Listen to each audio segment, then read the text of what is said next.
Hello and welcome to this video about the Twilight series of wargames rules. The first of these is called Twilight of the Sun King, and that allows you to refight the battles of the era 1680 to 1721. This would allow you to refight the battles of Luxembourg against William III, Charles XII against Peter the Great of Russia, Marlborough and Eugene, and also battles against the Ottomans.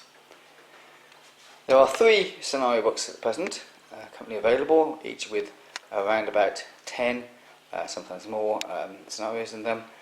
These 2 are for battles in the West, and this one is for battles in the Great Northern War and against the Ottomans.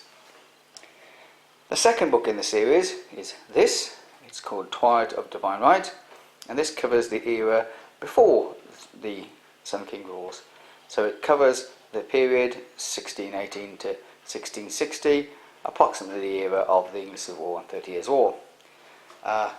As with the other set, there are some scenario books, this one on the English Civil War and this one on the 30 Years' War, to accompany this set.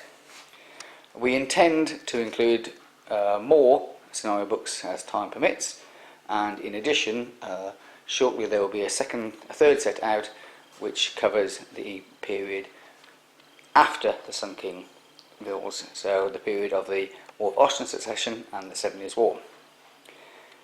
Each of these sets is designed to fight large battles, often historical battles, with a reasonable amount of resources and a reasonable amount of time.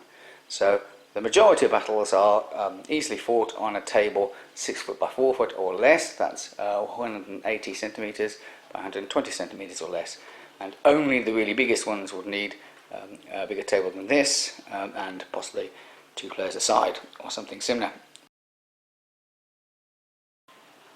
Because the intention of the rules is to fight large battles in a reasonable amount of time and resources, units are brigades and regiments rather than battalions and squadrons. So therefore a unit of infantry, for example in Twilight of the Sun King, is about 2,000 men, and a unit of cavalry is about 1,000 men. There is some slight variation in this in the different rule systems, but that allows you to fight large battles fairly easily. The rules contain a recommended basing system, which is similar to this, with 2 bases of around about 6 centimetres frontage for infantry and cavalry, and a single base for artillery. The reason that is recommended is because using that size base, or something similar to that kind of size of base, you can fight most battles on a 6 foot by 4 foot table. That's 180 centimetres by 120 centimetres in metric. This means that it's convenient to do most battles without any special preparation.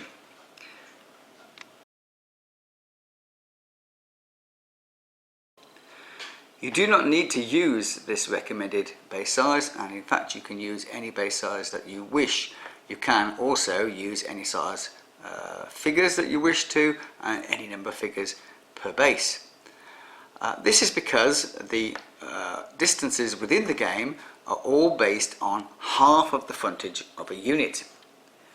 So here we can see the frontage of this unit is 12 centimetres, so all movement distances are in multiples of 6 centimetres.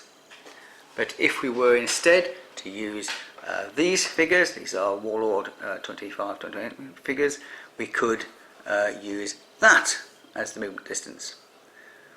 We could also, indeed, if we wanted to, just use 3 of the 4 bases and use that as the movement distance, or indeed use 2 of the 4 bases and use this, or in the most extreme case, use this as the movement distance.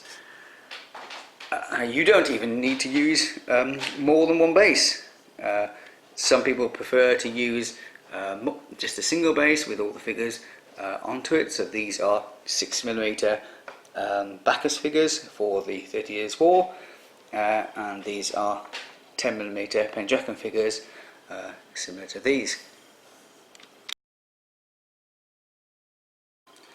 The choice of base sizes that you want to use, number of figures, figure scale, etc., is therefore completely flexible, and the only impact it will have on the game is the size of the table that you will need to play the battles, and also, for example, the number of figures you might purchase.